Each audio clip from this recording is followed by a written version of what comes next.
নমস্কাৰ এই মুহূৰ্তত আহি পৰিছে ৰাজ্যখনৰ বাবে খন্দিয়াৰ কেইবাটাও বিগ ব্ৰেকিং নিউজ। আজি ২৭ মে অসমৰ লগতে ভাৰতৰ বিভিন্ন প্ৰান্তৰ পৰা এনে ধৰণৰ খবৰসমূহ নিতৌ চাবৰ কাৰণে চেনেলটো ছাবস্ক্ৰাইব কৰি ভিডিঅ'টোত এটা লাইক কৰি দিব। এই মুহূৰ্তত জনাই আছো এটা ব্ৰেকিং নিউজ। গ্ৰেপ্তাৰ হ'ব পাৰে জনপ্ৰিয় ইউটিউবাৰ ডিম্পু বৰুৱা। গ্ৰেপ্তাৰ হ'ব পাৰে জনপ্ৰিয় ইউটিউবাৰ ডিম্পু বৰুৱা। ইউটিউবাৰ ডিম্পু বৰুৱাৰ বিৰুদ্ধে দাখিল কৰা হৈছে এজাহাৰ। এই মুহূৰ্তত এটা ব্ৰেকিং নিউজ জনাৰ চেষ্টা কৰিছো। গোসাঁই সমাজে দিছপুৰ থানাত দাখিল কৰিছে এজাহাৰ। এটা বিগ ব্ৰেকিং নিউজ। অশ্লীল শব্দ ব্যৱহাৰ কৰা এটা গান প্ৰচাৰ কৰি বিপদত পৰিছে জনপ্ৰিয় ইউটিউবাৰ ডিম্পু বৰুৱা। অশ্লীল শব্দ ব্যৱহাৰ কৰা মৃদুল নামৰ যুৱকজনৰ বিৰুদ্ধেও এজাহাৰ দাখিল কৰা হৈছে আৰু গ্ৰেপ্তাৰ হ'ব পাৰে জনপ্ৰিয় ইউটিউবাৰ ডিম্পু বৰুৱা। আন এটা খবৰ হৈছে ইচ্ছা কৰিলে বাংলাদেশৰ আধা অংশ লৈ ল'ব পাৰো মই। এই মন্তব্য কৰিছে ৰাজ্যৰ মুখ্যমন্ত্ৰী ডক্টৰ হিমন্ত বিশ্ব শৰ্মাই। মুখ্যমন্ত্ৰী ডক্টৰ হিমন্ত বিশ্ব শৰ্মাই লগতে কয় যে ভাৰতত হাত দিবলৈ বাংলাদেশৰ আৰু 14 জনম ল'ব লাগিব। কেৱল সিমানেই নহয়, মুখ্যমন্ত্ৰী ডক্টৰ হিমন্ত বিশ্ব শৰ্মাই বাংলাদেশক টাৰ্গেট কৰি আন কেতবোৰ মন্তব্য কৰিছে, আমি জনোৱাৰ চেষ্টা কৰিছো। এটা বিশেষ খবৰ, ইচ্ছা কৰিলে বাংলাদেশৰ আধা অংশ মই লৈ ল'ব পাৰো। ভাৰতত হাত দিবলৈ বাংলাদেশৰ আৰু 14 জনম ল'ব লাগিব। এই মন্তব্য ৰাজ্যৰ মুখ্যমন্ত্ৰী হিমন্ত বিশ্ব শৰ্মাৰ। ভাৰতত এটা চিকেন নেক আছে যদিও বাংলাদেশৰ 2টা চিকেন নেক আছে। বাংলাদেশৰ 2টা চিকেন নেকেই বাংলাদেশৰ কাৰণে গুৰুত্বপূৰ্ণ বুলি মন্তব্য মুখ্যমন্ত্ৰীগৰাকীৰ। উত্তৰ বাংলাদেশ কৰিডৰত যিকোনো ব্যাঘাত হলে সমগ্ৰ ৰংপুৰ হৈ পৰিব। এটা ব্ৰেকিং নিউজ জনোৱাৰ চেষ্টা কৰিছো। দ্বিতীয়টো ত্ৰিপুৰাৰ পৰা বংগোপসাগৰলৈকে সংলগ্ন হৈ থকা চিটাগং কৰিডৰ বাংলাদেশৰ অৰ্থনৈতিক আৰু ৰাজনীতিৰ সৈতে সংযোগ স্থাপনৰ একমাত্ৰ লিংক। গতিকে ভাৰতৰ চিকেন নেকক ভাবুকি দিয়াতকৈ নিজৰ কথা চিন্তা কৰক বাংলাদেশী। ইচ্ছা কৰিলে বাংলাদেশৰ আধা অংশ লৈ ল'ব পাৰো মই আৰু 14 জনম ল'ব লাগিব ভাৰতত হাত দিবলৈ হলে মন্তব্য কৰিছে ৰাজ্যৰ মুখ্যমন্ত্ৰী হিমন্ত বিশ্ব শৰ্মাই। আন এটা ডাঙৰ খবৰ হৈছে ভাৰত এৰিব লাগিব এইবাৰ গৌৰৱ গগৈৰ পত্নী এলিজাবেথে। মন্তব্য কৰিছে মুখ্যমন্ত্ৰী হিমন্ত বিশ্ব শৰ্মাই। ভাৰত এৰিব লাগিব গৌৰৱ গগৈৰ পত্নী এলিজাবেথে। 10 ছেপ্টেম্বৰৰ পিছত ভাৰত এৰিব লাগিব গৌৰৱ গগৈৰ পত্নী এলিজাবেথে। 13 বছৰ পূৰ্বে তৰুণ গগৈক সকীয়াই দিছিলো গৌৰৱৰ পত্নীৰ পাকিস্তান লিংকৰ কথা। মন্তব্য হিমন্ত বিশ্ব শৰ্মাৰ। বিশ্ব শৰ্মাই কৈছে যে গৌৰৱ গগৈৰ পত্নীৰ ওপৰত চলিব উচ্চস্তৰীয় তদন্ত। জনোৱাৰ চেষ্টা কৰিছো এটা বিশেষ খবৰ। পাকিস্তানৰ দৰমহা লৈ কাম কৰা মানে পাকিস্তানৰ চোৰাংচোৱাগিৰি কৰা। ৰিপুণ বৰাই সংবাদমেল পাতি মই কোৱা কথাবোৰ সঁচা বুলি প্ৰমাণ কৰিলে। গৌৰৱ গগৈৰ ঘৰত 4টা মানুহৰ 3টাই বিদেশী। গতিকে কংগ্ৰেছে কি বিদেশীৰ কথা কব? গৌৰৱ গগৈৰ পাকিস্তান লিংকক সন্দৰ্ভত পুনৰ মুখ খুলিছে, ডাঙৰ মন্তব্য কৰিছে ৰাজ্যৰ মুখ্যমন্ত্ৰী হিমন্ত বিশ্ব শৰ্মাই। আন এটা খবৰ হৈছে সাৱধান হওক, সতৰ্ক হওক, কিয়নো অসমৰ 20খনকৈ নদীক লৈ এইবাৰ IMBৰ তৰফৰ পৰা সতৰ্কবাণী জাৰি কৰা হৈছে। এই মুহূৰ্তত এটা উদ্বেগজনক খবৰ জনোৱাৰ চেষ্টা কৰিছো। সাৱধান হওক, সতৰ্ক হওক, অসমৰ 20খনকৈ নদীক লৈ এই মুহূৰ্তত সতৰ্কবাণী আহি পৰিছে। শক্তিৰ প্ৰভাৱত ভয়ংকৰ বান পৰিস্থিতিৰ সূচনা হ'ব পাৰে। বিপদজনক ৰূপত বাঢ়ি গৈ আছে বৰাকৰ 5খনকৈ নদী। উদ্বেগজনক খবৰ জনোৱাৰ চেষ্টা কৰিছো। কোনকোখ, শিলচৰৰ বৰাক নদী, বদৰপুৰ ঘাট, লগতে মনু নদীক লৈ সতৰ্কবাণী জাৰি কৰা হৈছে। আগন্তুক 6 দিনলৈ বতৰে কাল ৰূপ ধাৰণ কৰাৰ পূৰ্ণ সম্ভাৱনা আছে। বিপদসীমাৰ ওপৰেৰে বব অসমৰ 20খনকৈ নদী। কি দিহিং, কি ধলাই লোহিত, কি ডিব্ৰুগড়ৰ ব্ৰহ্মপুত্ৰ, খোৱাঙৰ বুঢ়ী দিহিঙক লৈ সতৰ্কবাণী জাৰি কৰা হৈছে। ইফালে সোৱণশিৰি, নিমাতী ঘাটৰ ব্ৰহ্মপুত্ৰ, ঘোলাঘাটৰ ধনশিৰিৰ বিপদসীমাৰ ওপৰেৰে বব এই সতৰ্কবাণী জাৰি কৰা হৈছে। তেজপুৰৰ ব্ৰহ্মপুত্ৰ, জীয়া ভৰালী নদী, কামপুৰৰ কপিলী, গুৱাহাটীৰ ব্ৰহ্মপুত্ৰক লৈ এই মুহূৰ্তত সতৰ্কবাণী জাৰি কৰা হৈছে। মানস বেকী নদী গোৱালপাৰাৰ ব্ৰহ্মপুত্ৰ আৰু ধুবুৰীৰ ব্ৰহ্মপুত্ৰত আজিৰ পৰাই ভয়ংকৰ ৰূপ ল'ব বানে এই মুহূৰ্তত সতৰ্কবাণী জাৰি কৰা হৈছে এবাৰ বদলপুৰ ঘাটত দিয়া হৈছে অৰেঞ্জ এলাৰ্ট সাৱধানে থাকক নৈপৰীয়া ৰাইজ আন এটা গুৰুত্বপূৰ্ণ খবৰ হৈছে এবাৰ বাংলাদেশী ঘূৰাই নলয় ভাৰতৰ অবৈধ বাংলাদেশীক ভাৰতৰ পৰা যিসকল বাংলাদেশী উভতি গৈছে সেইসকলক ভাৰতৰ অবৈধ বাংলাদেশী ঘূৰাই নলয় ভাৰত বাংলাদেশ সীমান্তত সেনাৰ মাজত উত্তপ্ত পৰিস্থিতিৰ সূচনা হৈছে জনাই গৈছো এটা বিগ ব্ৰেকিং কিয়নো বাংলাদেশে ঘূৰাই নলয় ভাৰতৰ অবৈধ বাংলাদেশীক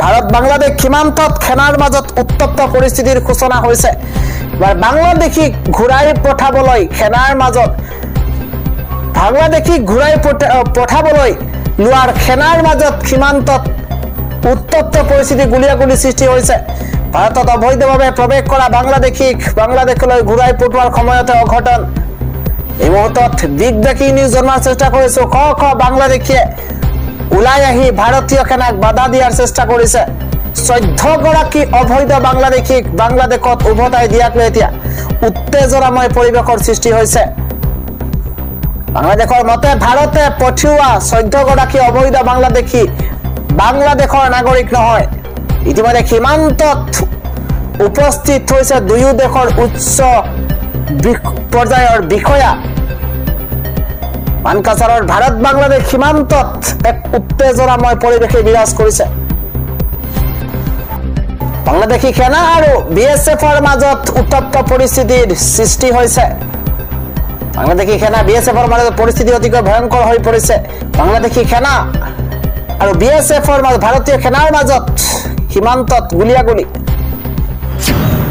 আমি জনাই গৈছো সন্ধিয়া আন এটা বিগ ব্ৰেকিং এবাৰ নিস্তাৰ নাই অবৈধ বাংলাদেশীৰ 54 বছৰতে তাহেৰ আলীক আটক কৰিছে আৰক্ষীয়ে অবৈধ বাংলাদেশীৰ বিৰুদ্ধে চলি আছে নন ষ্টপ অভিযান এই মুহূৰ্তত এটা ডাঙৰ খবৰ জনোৱাৰ চেষ্টা কৰিছে ৰাজ্যত অব্যাহত আছে বাংলাদেশী সেনা অভিযান অবৈধ বাংলাদেশীৰ সন্দেহত 54 বছৰীয়া তাহেৰ আলীক আটক কৰা হৈছে ডাঙৰ খবৰ এই মুহূৰ্তত জনোৱাৰ চেষ্টা কৰিছো কিয়নো প্ৰান্তে যিহেতু গ্ৰেপ্তাৰ কৰিছে অবৈধ বাংলাদেশীক এবাৰ 13 গৰাকী ভাই ককাই মাজত এজন কেনেকৈ বাংলাদেশী হল তাক এতিয়া প্ৰশ্ন উত্থাপন হৈছে অবৈধ বাংলাদেশীৰ সন্দেহত কলিয়াবৰৰ গৰৈমাৰীত তাহেৰ আলীক আটক কৰা হৈছে তাহেৰ আলী আটক কৰাৰ পাছতে বৰখুলিত এটা পৰিয়ালত হাহাকাৰ পৰিৱেশৰ সৃষ্টি হৈছে 2015 চনত তাহেৰ আলীক আটক কৰি ডিটেনশন কেম্পলৈ পঠিওৱা হৈছিল আৰু 2019 চনতে পুনৰ মুকলি হৈ আহিছিল তাৰ পিছত পুনৰবাৰ গ্ৰেপ্তাৰ কৰা হৈছে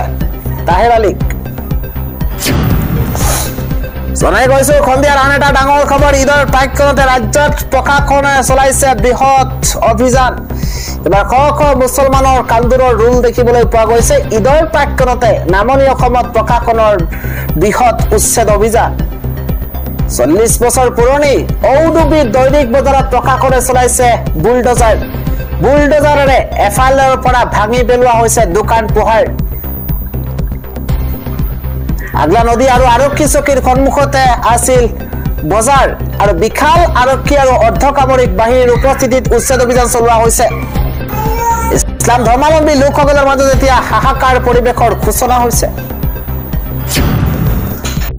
আন এটা গুৰুত্বপূৰ্ণ খবৰ অসমত 1951 চনৰ পাছত অহা কোনো লোকেই এতিয়া মাটি কিনা বেচা কৰিব নোৱাৰিব ৰাজ্যৰ মুখ্যমন্ত্ৰী হিমন্ত বিশ্ব শৰ্মাই মাটি বাৰীক লৈ 7টাকৈ নতুন নিয়ম ঘোষণা কৰিছে আমি জনাই আছো বিশেষ খবৰ মাটি বাৰী কিনা বেচাকৈ আহি গৈছে ডাঙৰ খবৰ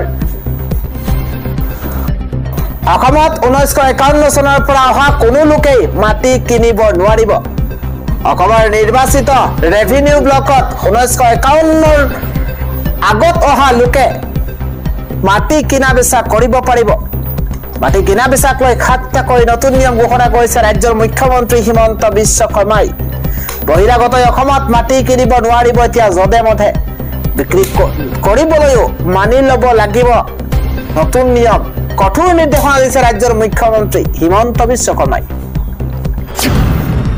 আমি জনাই আছো আন এটা ডাঙৰ খবৰ এবাৰ অসমৰ সংখ্যালঘুসকলক গৰু ছাগলী নহয় য'ত ত'ত ধৰি বান্ধি পঠিয়াই দিব কিহৰ বাবে দাড়ি টুপি দেখিলে তেওঁলোকক ধৰি বান্ধি লৈ অহা হৈছে অবৈধ বাংলাদেশীৰ বিৰুদ্ধে চলা অভিযানক লৈ এবাৰ কঠোৰ হুংকাৰ প্ৰদান কৰিছে আমছুৱে আমি জনাই আছো ডাঙৰ খবৰ অবৈধ বাংলাদেশীৰ বিৰুদ্ধে এবাৰ কঠোৰ অভিযান চলোৱা হৈছে অবৈধ বাংলাদেশীৰ বিৰুদ্ধে কঠোৰ অভিযান চলাই থকাৰ মাজতে এবাৰ হুংকাৰ প্ৰদান কৰিছে আমছুৱে অসমৰ সংখ্যালঘু গৰু ছাগলী নহয় যে আমাক য'ত ত'ত ধৰি বান্ধি পঠিয়াই দিব কিহৰ বাবে দাড়ি টুপি দেখিলেই তেওঁলোকক ধৰি বান্ধি লৈ অহা হৈছে ডাঙৰ প্ৰশ্ন কৰিছে এবাৰ আমছুৱে বিদেশী চিনাক্তকৰণ প্ৰক্ৰিয়া কেনেকুৱা মুখ্যমন্ত্ৰীয়ে জবাব দিব লাগে মুখ্যমন্ত্ৰীয়ে কাৰোবাক সন্তুষ্ট কৰাবৰ বাবে ধৰ্মীয় ভাষিক সংখ্যালঘুৰ ওপৰত এনে কাণ্ড কৰিছে অভিযোগ উত্থাপন হৈছে কিহৰ বাবে